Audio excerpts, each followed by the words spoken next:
verso 11, né? Fala de origens. Eu não sei se você teve a curiosidade de dar uma olhadinha nos tópicos. Interessante, né? Parece que vão reafirmando as nossas crenças fundamentais, né? Vários tópicos aqui, reafirmando as nossas crenças fundamentais.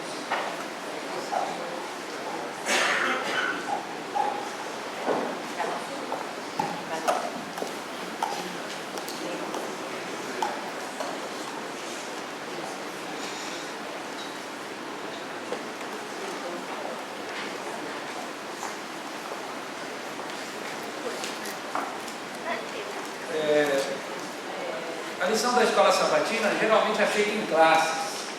Hoje, como nós tivemos aí vários professores viajando e faltando, infelizmente tem que ser passada geral. Infelizmente sou eu que vou passar.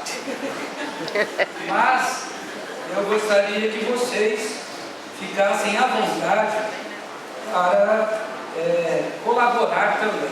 Nós vamos ter aí um microfone aí, um fio, e vai ser passado para quem quiser. Então, quem quiser colaborar, e o horário de se falar na igreja é na hora da escola sabatina. Alguns confundem e falam na hora do culto.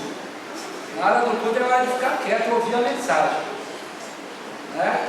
O horário de falar é na hora da escola sabatina. Então, vamos aproveitar agora, e nós estudamos a lição, tenho certeza que a maioria estudou, e colaborar, né, para que seja uma lição bem dinâmica, né?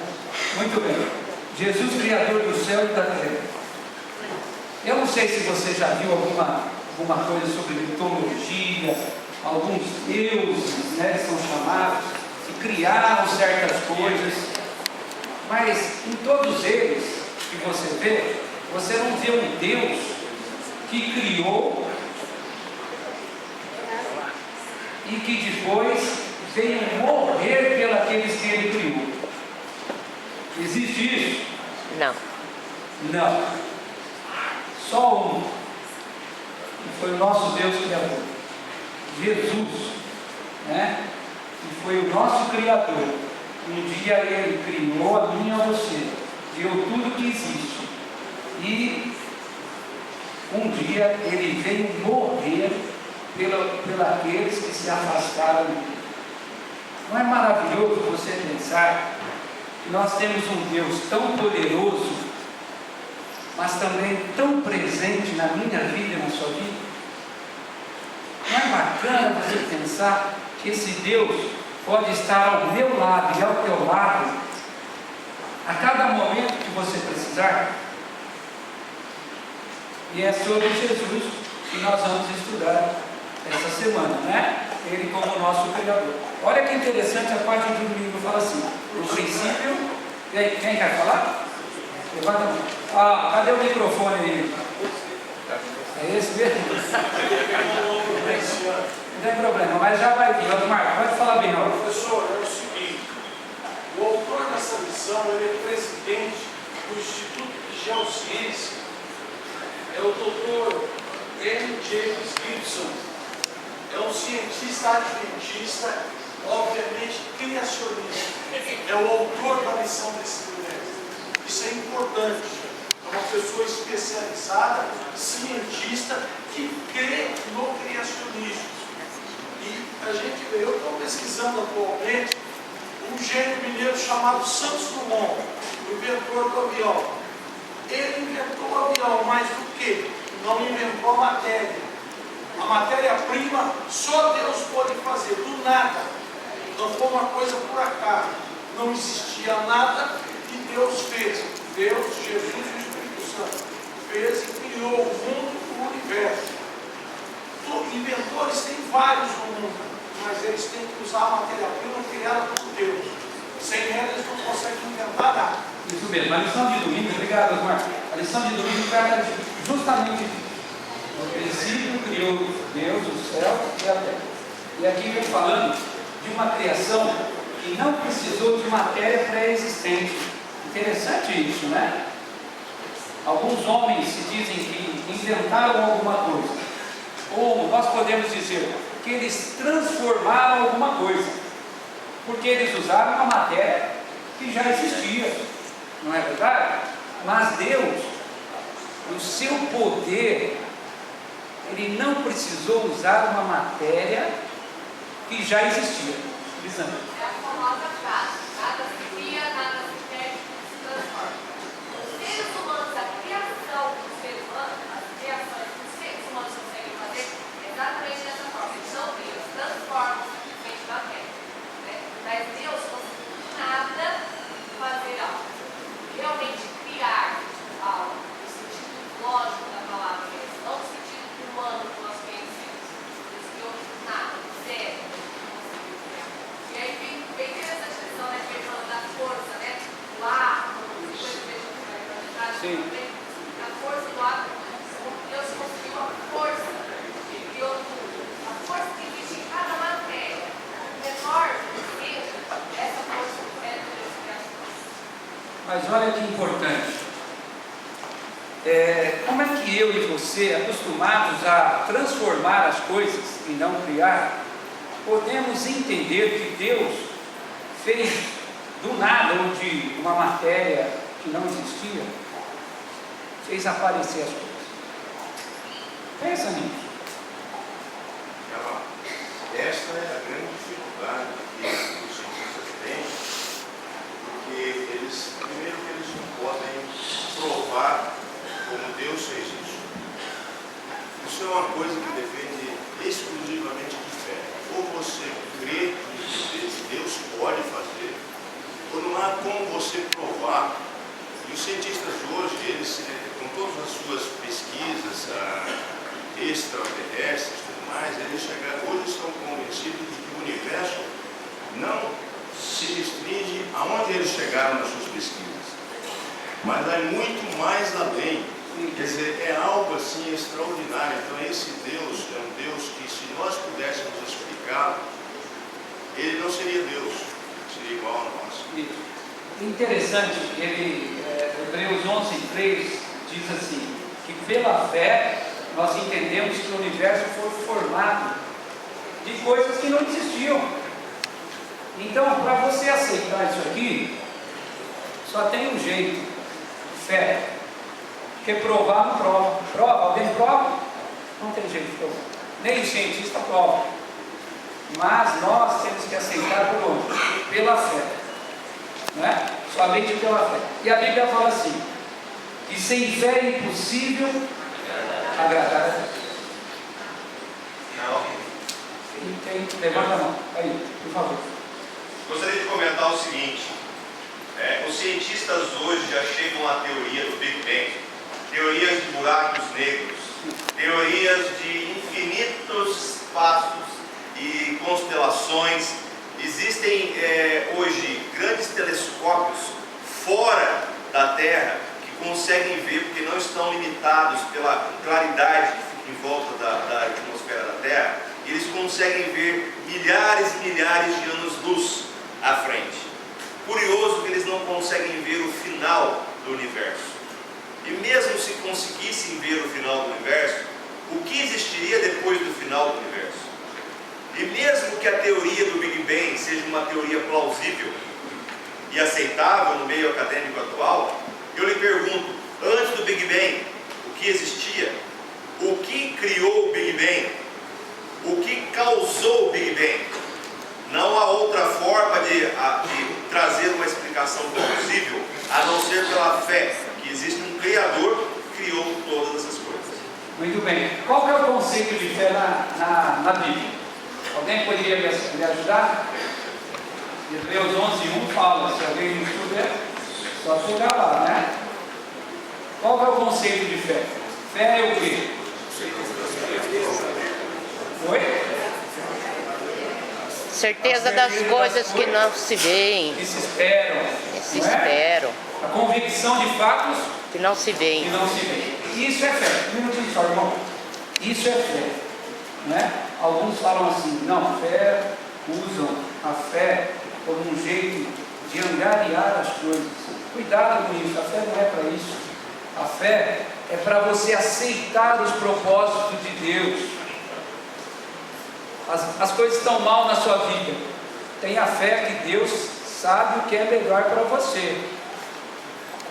meu, que pertence a uma certa outra igreja, procurou o pastor disse para ele assim: se você quer ganhar 30 mil por mês, dê o dízimo de 3 mil, e você vai ganhar 30 mil por mês. E ele deu, não ganhou 30 mil por mês. Aí ele foi conversar com o pastor falou para ele: sabe o que é? Falta fé. A fé é para isso? Não, a fé é para a gente aceitar os propósitos de Deus da nossa vida. Olha a diferença. Irmãos, muitos creem na evolução e que o homem veio de uma casa. Eu li uma vez uma reportagem, não sei se foi nos jornais ou foi num livro, que acho que foi na Índia.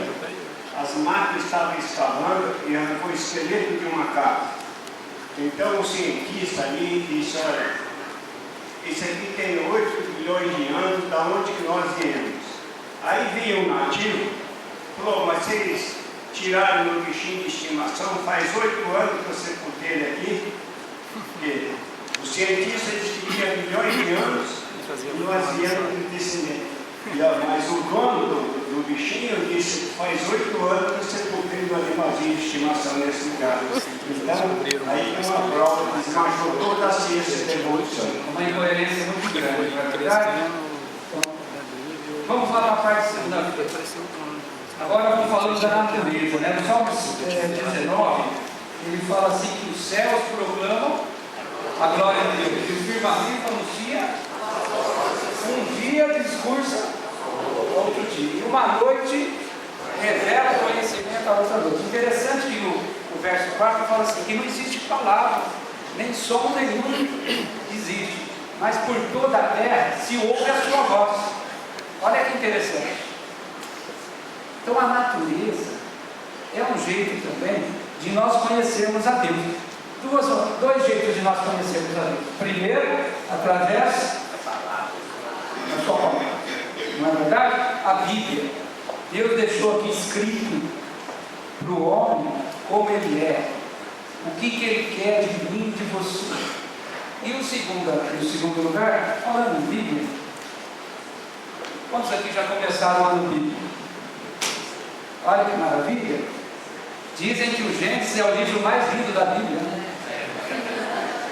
Começa a ler e Pois para. Não vamos parar esse ano não, gente. Vamos levar até o final, né? A Bíblia tem 1189 capítulos. Olha que maravilha. 929 no Velho, 260 no Novo. Se você dividir isso aí por 365 dias, vai dar um pouquinho mais de 3 capítulos por dia. Nossa, mas 3 capítulos só que eu preciso ler? 4, vamos por 4, aí você termina no ano, né?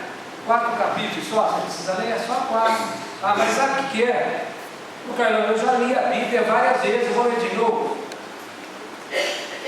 Tem pessoa que assistiu o Titanic 5 vezes, esperando que na última vez ou na próxima vez o Jack vai se salvar.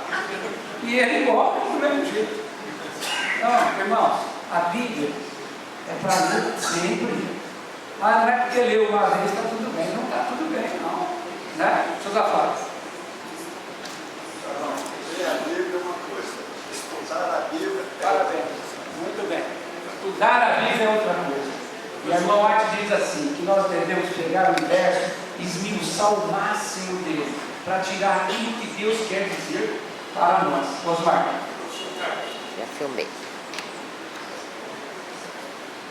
Isso não é uma galeria nova. A lição todo mundo tem que ouvir. Se os seus alunos ouvirem, os meus ouvirem, não vão aprender. Com certeza. Professor, eu quero dizer o seguinte, pegando uma carona no que o nosso irmão ali falou anteriormente, os cientistas, eles se divergem.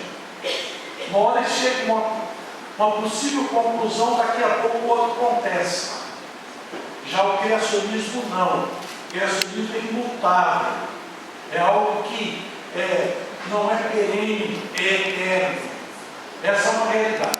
E o Dr. Ellen James Gibson, que é o autor da lição, provavelmente ele vai estar no congresso no NASP 1, antigo IAE, agora em janeiro. Até o nosso ancião de jovens aí, o Jonathan, vai até esse congresso. Então é que eles, se quiserem ir, é uma oportunidade de se aprofundar mais nas ideias criacionistas e relacioná-las com o evolucionismo. Um dia no congresso na USP eu disse para o jovem, que era historiador, você não pode ser evolucionista. Mas por que, professor, que eu não posso ser evolucionista? Porque o evolucionismo prega que a vitória tem que ser a qualquer custo, e você se diz ambientalista. Como é que você pode defender a natureza se o evolucionismo prega que você tem que conquistar a qualquer custo? Então, se nós somos criacionistas e vemos Deus, como você disse, o segundo livro é a natureza, nós devemos preservar. Quem leu a contracapa do livrinho deste ano, dos cultos que nós vamos fazer ao pôr do sol, lá está bem claro isso. O adventista tem que preservar a natureza. Sim. Mas é importante nós notarmos, então, os dois jeitos de nós conhecermos a Deus. Através da sua palavra e através da natureza, né? Apesar da natureza estar muito modificada, ainda assim ela representa também o caráter e as bênçãos de Deus para nós, né? Agora, dentro disso aqui, nós falamos da natureza, Deus se revelando na natureza. O que o sábado tem a ver com isso?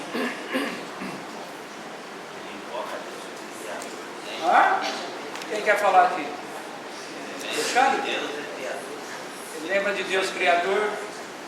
Muito bem. O memorial da criação, isso leva a ver que Deus Criador, o que é o Deus Ele é o memorial da criação. Para lembrar sobre a criação. Para lembrar. Interessante que quando eu estava na universidade, falava muito, a teoria do Big Bang, né? A mais aceita, né? Pelo meio acadêmico, né? E eu falei, não, mas vem cá, e o criacionismo?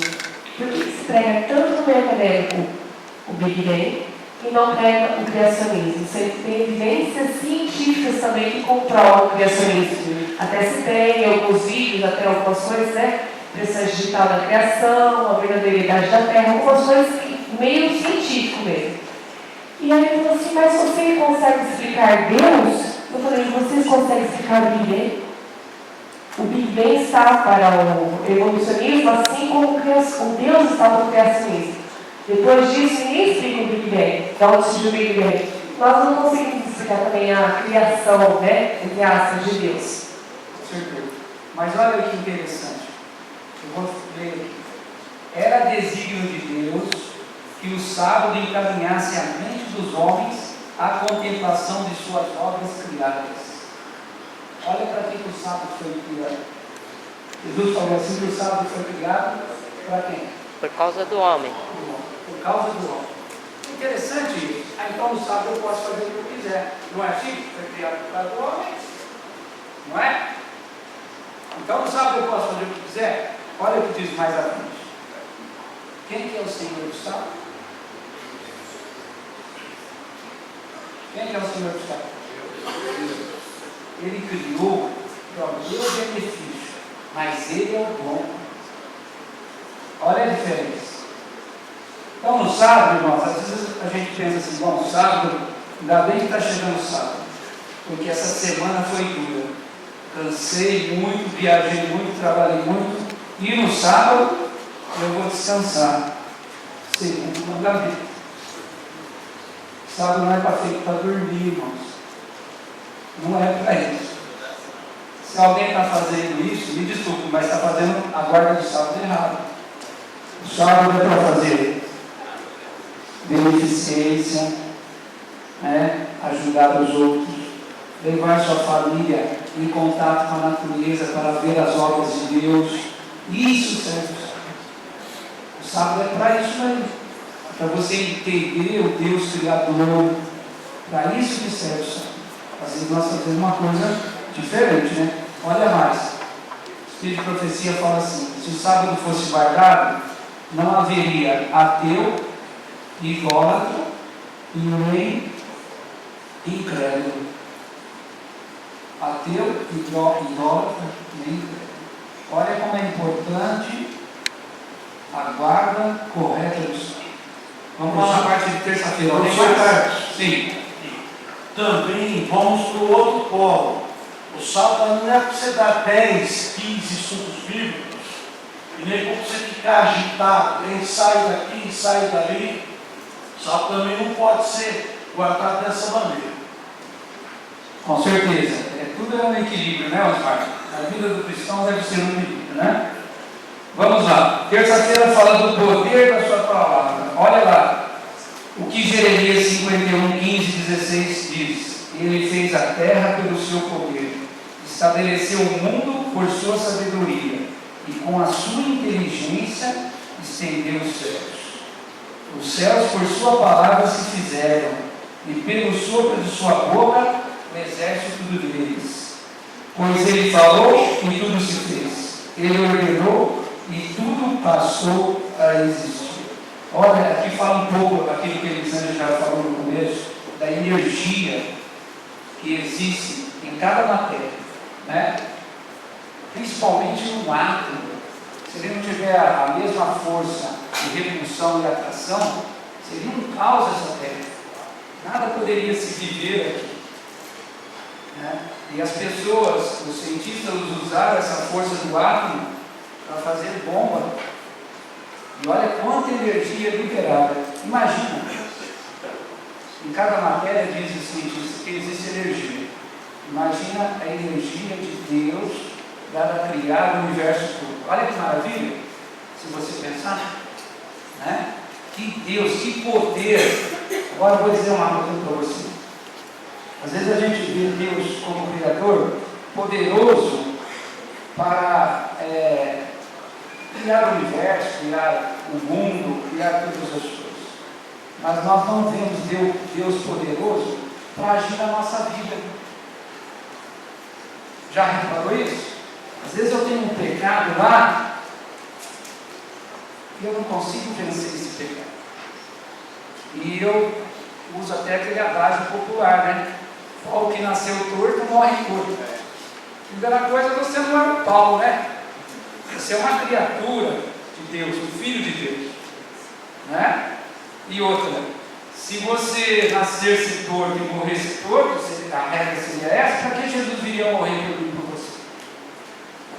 Então, a palavra de Deus tem poder para mudar isso na sua vida. Eu e você precisamos acreditar nisso, que nós podemos ser transformados pelo Espírito Santo, pela palavra de Deus. Senão nós estamos aqui à toa, se nós não acreditarmos nisso. E a cada dia que você aprender uma coisa nova, coloque em prática. É isso que nós precisamos fazer. E assim nós vamos até a perfeição do nosso caráter, que é o que Deus quer de mim e de você, né? A palavra de Deus tem poder. Carlão, eu queria comentar o seguinte, fazendo uma ligação de segunda com terça-feira, o planeta Terra, ele é bastante curioso, porque ele é único até onde os seres humanos conhecem.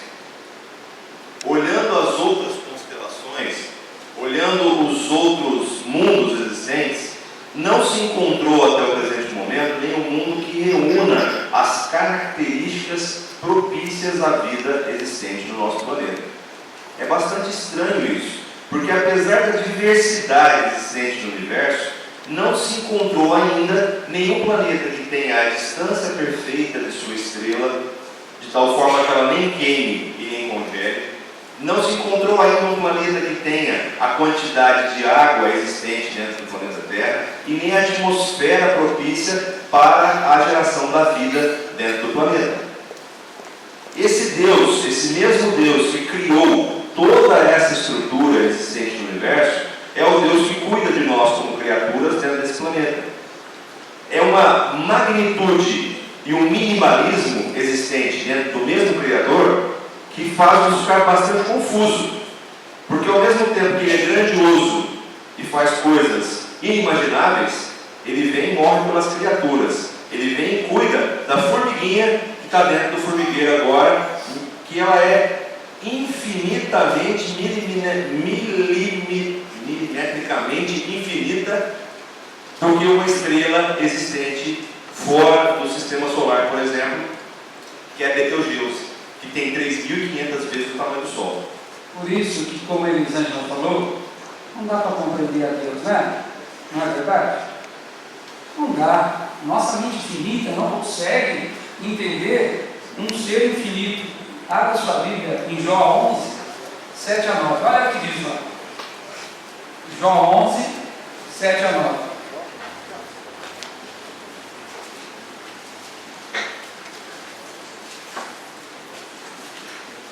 Porventura desvendará os arcanos de Deus, ou penetrarás até a perfeição do Todo-Poderoso? Como as alturas dos céus é a sua sabedoria, que poderás fazer? Mais profunda é ela do que o abismo. Que poderás saber? A sua medida é mais longa do que a terra, e mais longa do que o mar. Olha aí, não dá para saber como é Deus, né? E lá no céu, irmãos, também não vai dar. Sempre vai ter coisa nova para a gente descobrir. No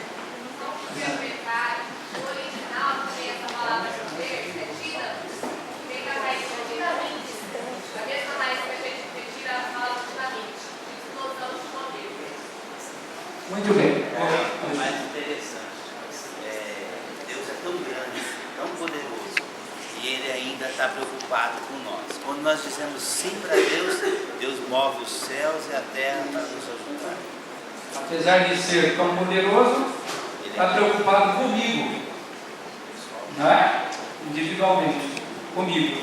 Olha que bonito que é isso, né? Jesus, Criador do céu e da terra. Me fala uma coisa. Só Deus que pode criar, não é isso? Então Jesus é Deus? Sim. Sim ou não? Sim. Nós acreditamos que sim. E a Bíblia fala que Ele é.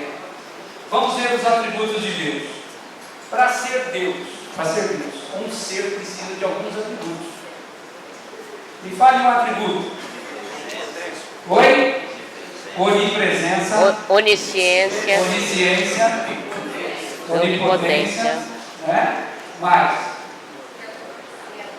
Criador. Presciência. Eternidade. Não é? Nunca nasceu. Não é isso? E a Bíblia trata de Jesus desse jeito. Ele fala que ele tem essas características.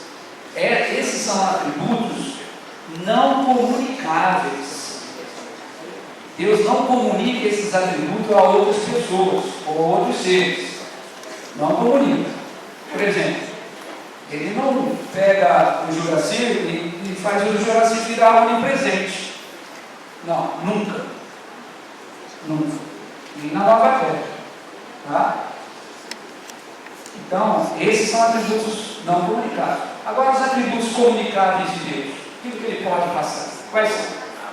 Amor, misericórdia. Misericórdia, humildade, mansidão, etc. Né? Esses são os atributos que ele passa e que quer que nós tenhamos. Olha a diferença. Ele quer que nós tenhamos, quer que nós sejamos desse jeito. Então, Jesus foi o Criador de tudo. Ele é chamado de Verbo. Né? E você sabe, antes eu pensava assim: Deus Pai, Deus Filho e Deus Espírito Santo. Se qualquer um viesse morrer pela raça caída, pelos homens, estava tudo certo. Porque os três são Deus. Mas não é. Só quem criou é que poderia resgatar. O Espírito de Profecia fala assim. Então Jesus que criou e o homem caiu, somente ele poderia vir resgatar. Olha que interessante isso daí, né? E diz que ele é a palavra de Deus, ou seja, o verbo, né? A ação de Deus. Ele estava aqui com Deus, criando tudo. Olha que bonito que é. Olha o poder